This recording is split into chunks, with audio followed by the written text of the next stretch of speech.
দেখো তো সাম্বার ডালটা কেমন হয়েছে খেয়ে। দেখো বন্ধুরা, সকালবেলা উঠেই তো রান্নাঘরে আসতেই হয়, কেননা ও খেয়ে অফিস বেরোবে। আর এদিকে দেখো শাশুড়ি মা রেগুলারের মতো আমাকে কুটনোটা কেটে দিয়েছে, তো বললো আজকে সাম্বার ডাল করো। তো আমি সাম্বার ডালটা মটর ডাল দিয়ে করি। এদিকে দেখো আমি বেশ অনেকটা পরিমাণেই মটর ডাল সেদ্ধ করব, আর তার সঙ্গে দেবো লাউ। মটর ডাল, লাউ এগুলো সব সাম্বার ডালে লাগে। আর অনেকে মটর ডাল ছাড়াও অন্য ডাল দিয়ে করে, তো তোমরা কি ডাল দিয়ে করো আমাকে অবশ্যই জানিও কিন্তু। আর দেখো, লাউও এই সাম্বার ডালে দেয়া যায়, তারপর ঢ্যাঁড়স দেয়া যায়, ডাঁটা, কুমড়ো, অনেক রকম সবজি দেয়া যায়। তো আমার কাছে যে সবজিগুলো ছিল আমি সেগুলো দিয়েই করেছি। তো আমি মটর ডালটার সঙ্গে আমি লাউ দিয়ে দিলাম, তো একসাথে এটাকে সেদ্ধ করব। আর ডাঁটা আর কুমড়ো যেটা দিয়েছে সেটাকে আমি ভালো করে ভেজে নেবো। তো দেখো মটর ডালটা আমি সেদ্ধ বসিয়ে দেবো, সামান্য জল দিলাম, নুন আর হলুদ দিয়ে এটাকে আমি সেদ্ধ বসাবো। মটর ডাল সেদ্ধ হতে একটু টাইম লাগে, তো মটর ডালটা আগে বসিয়ে দিয়ে তারপর আমি সবজিগুলো ভেজে নেবো। আর আজকে রুটির সঙ্গে কোনো তরকারি করব না, যে আমাদের বিনস, গাজর, আলু, কপি দিয়ে একসাথে ভাজি, সেই ভাজাটাই আমি আজকে করব। কেননা এই ভাজাটা খেতেও বর আর মেয়ে ভীষণ ভালোবাসে, তো আজকে সবই মোটামুটি ওদের পছন্দেরই রান্না করা হচ্ছে। তো দেখো মটর ডালটা আমি সেদ্ধ বসিয়ে দিলাম। আর আরেকদিকে আমি যে রুটির সঙ্গে যে ভাজাটা হবে সেটাও বসিয়ে দেবো। আর এদিকে দেখো কুমড়োটাও কাটা আছে, কুমড়ো ডাঁটাটা এবার কড়াইতে তেল গরম করে এগুলো একটু ভেজে নিতে হবে, কেননা এগুলো তো আর প্রেশারে সেদ্ধ করলে হবে না। এগুলোকে একটু ভেজে নরম করে তারপর যখন ডালটা ফুটবে তখন এটা এর মধ্যে দেওয়া হয়। তো দেখো এটাকে আমি ভাজতে দিয়ে দিলাম, কুমড়ো আর ডাঁটা। এছাড়া কোনো সবজি আমার কাছে ছিল না, আর ঢ্যাঁড়সও ছিল না। সাধারণত এখন ঢ্যাঁড়স ঠিকমতো ওঠেনি, উঠলেও হয়তো সেইভাবে মানে এমনি সময় 8-2 দিন বাদে ঢ্যাঁড়স আর পটলই তো খেতে হবে। তো ঢ্যাঁড়স আমার ছিল না, তো সেই জন্যই আমি ঢ্যাঁড়সটা দিতে পারি, তো সেই জন্যই আমি ঢ্যাঁড়স দিতে পারিনি। আর এদিকে দেখো আমি আটাটাও মেখে নিচ্ছি, রুটি হবে, রুটি তো নিয়ে যাবেই ও টিফিনে। তো আটাটা আমি ভালো করে মেখে রাখলাম, আর শাশুড়ি মা আমাকে বেলে দেবে। তো দেখো এদিকে ডালটাও প্রায় সেদ্ধ হয়ে এসছে, আর আমি ভাবলাম যে রুটির সবজিটাও আমি এদিকে ভাজতে দিয়ে দিই।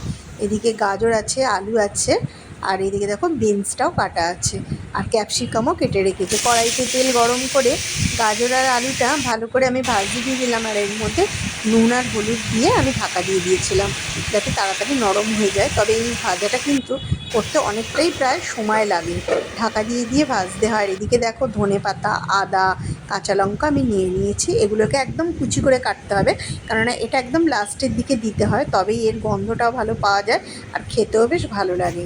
তো আমি এগুলো সব কটাই একদম কুচিয়ে নেবো। আদাটাকেও একদম ছোটো ছোটো করে কুচিয়ে নেবো, যাতে সেটা বড় বড় হলে মুখে পড়লে তো ভাল লাগবে না। একদম মিহি করে কুচিয়ে নিলে এটা বেশ ভালোও লাগবে, আর টেস্টটাও খুব ভালো আসে। তো দেখো প্রথমেই আমি ধনে পাতাটা কেটে নিলাম, ধনে পাতাগুলো ছোটো ছোটো করে কেটে নিলাম। ধনে পাতাটা সব থেকে লাস্টে দেবো। আর ভাজাটা হয়ে গেলে মধ্যিখানটা একটু ফাঁকা করে আদা আর কাঁচা লঙ্কাটা দিয়ে ভালো করে ভেজে নিয়ে তারপর সেটাকে ভালো করে মিশিয়ে দেবো।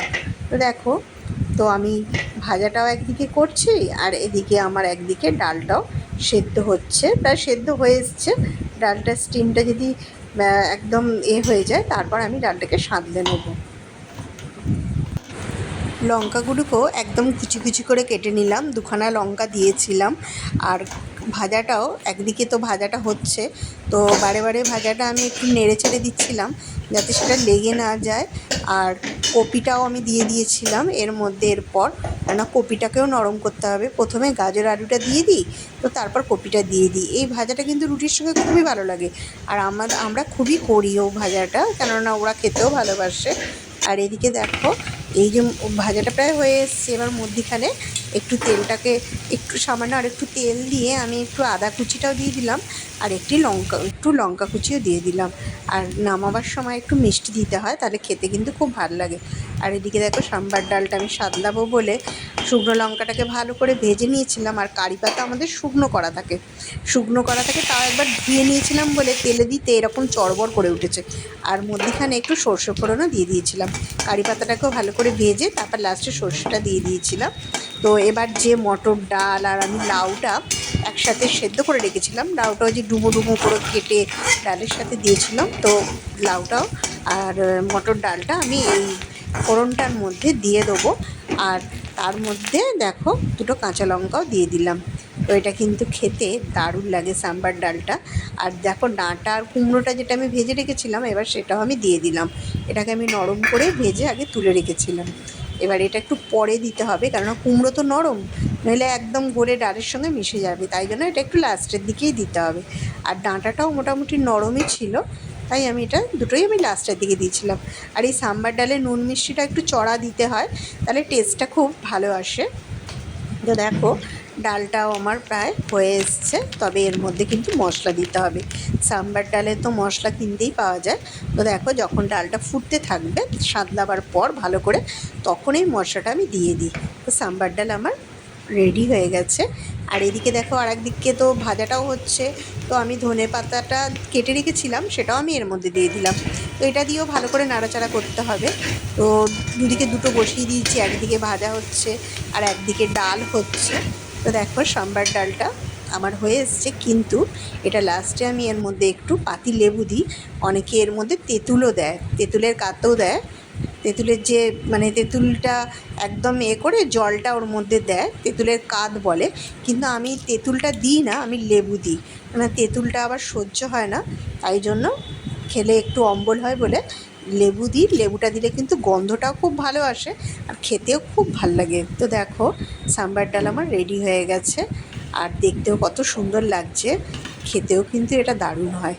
আর এদিকে ও ডালের সঙ্গে খাবে বলে ওর মতোই আমি অল্প করে একটু আলু ভেজে দিলাম, যে ও খেয়ে বেরোবে, তো অনেকটা ভাজলে তো ওই সময় সকালবেলার সময় হবে না। তাই ভাবলাম ওর মতোই অল্প করে ভেজে দিই। আর ও টিফিনে নিয়ে যাবে এই ভাজা আর ডিমের অমলেট, তো ডিমের অমলেটটা আমি করে নিলাম। আর দেখো এদিকে ও খেতেও বসে পড়েছে। আজকে ও ডাঁটার তরকারি ছিল, সাম্বার ডাল, আলু ভাজা, এই দিয়ে খেয়ে ও চলে গেল। আর টিফিনে ভাজা আর ডিমের অমলেট দিয়েছিলাম। তো মোটামুটি ওর টিফিনও হয়ে গেল, সকালের রান্নাটাও কমপ্লিট হয়ে গেল। এবার বেলায় শাশুড়ি মা মাছ নইলে ডিম যা হোক একটা কিছু করবে।